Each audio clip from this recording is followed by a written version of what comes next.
పొద్దున లేస్తే కాళేశ్వరంలో 1,00,000 కోట్ల అవినీతి, కమిషన్ల కాళేశ్వరం, కూలిపోయిన ప్రాజెక్టు అని గడికో మాట మాట్లాడి బట్టగాల్చి మీదేసే పనులు చేస్తున్నారు గిట్టని పార్టీలోళ్ళు. అందుకే బీఆర్ఎస్ లీడర్లకు కోపం వచ్చినట్టున్నది. కాళేశ్వరం కథేంది, దానితో తెలంగాణ రాష్ట్రాన్ని పచ్చగా ఎట్లా చేయాలని దాల్చిండ్రు. కాళేశ్వరంలో తప్పు ఉన్నదా లేకుంటే రాష్ట్రం బాగుపడాలనే తాన్లాటున్నదా అనేది చెప్పేతానికి తెలంగాణ భవన్లో పవర్ పాయింట్ ప్రజెంటేషన్ ఇచ్చిండ్రు.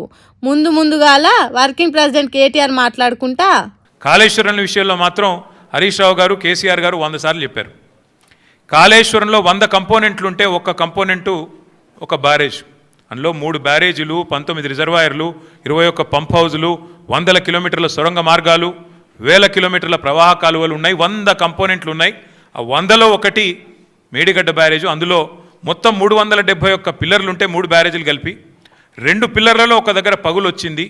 దాన్ని పట్టుకొని దున్నపోతూ ఈనింది అని కాంగ్రెస్ వాడంటే దుడ్డెను కట్టేయమని బీజేపీ వాడు 2 రోజుల్లో ఎన్డీఎస్ఏ రిపోర్ట్ అని వడ్డించి ఎన్డీఏ రిపోర్ట్ బీజేపీ ఆఫీస్లో తయారు చేసి ప్రజల్ని భ్రమింపజేసే ప్రయత్నం చేసినారు. దానికి తిరుగులేని విధంగా ఎల్ఎన్టీ అనే సంస్థ, ఏ సంస్థనైతే పార్లమెంట్ భవనం కట్టిందో, ఏ సంస్థనైతే కాంగ్రెస్ పార్టీ కేంద్ర కార్యాలయం కట్టిందో, ఆ సంస్థ మొన్ననే స్పష్టంగా చెప్పింది, ఈ నివేదికను మేము తిరస్కరిస్తున్నాం, ఎన్డీఎస్ఏ రిపోర్టు ఇది చెత్తబుట్టలో పడేయడానికి తప్ప ఎందుకు పనికిరాని రిపోర్ట్ అని చెప్పినారు.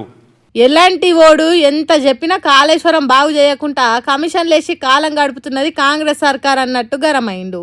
అట్లనే సెంటర్ సర్కార్ వేసే కమిషన్లు ఎట్లుంటాయో కూడా చెప్పిండు. మార్బీ అనే ఒక గుజరాత్లో ఒక ప్రాంతంలో ఒక పెద్ద బ్రిడ్జ్ కూలిపోయి 140 మంది చచ్చిపోయినా ఏ ఎన్డీఎస్ఏ బోదు, ఎవడు బోడు, ఏ ఏజెన్సీ బోదు. 140 మంది చావులకు ఫలానా వాడు బాధ్యుడు అని ఒక బాధ్యతాయుతమైన ఏ ఏజెన్సీ మాట్లాడదు, కేంద్ర ప్రభుత్వం మాట్లాడదు, గుజరాత్ ప్రభుత్వం మాట్లాడదు. బీహార్లో 4 రోజులకు ఒకసారి ఒక్కొక్క బ్రిడ్జ్ కూలుతున్నా అడిగే నాతుడు లేడు.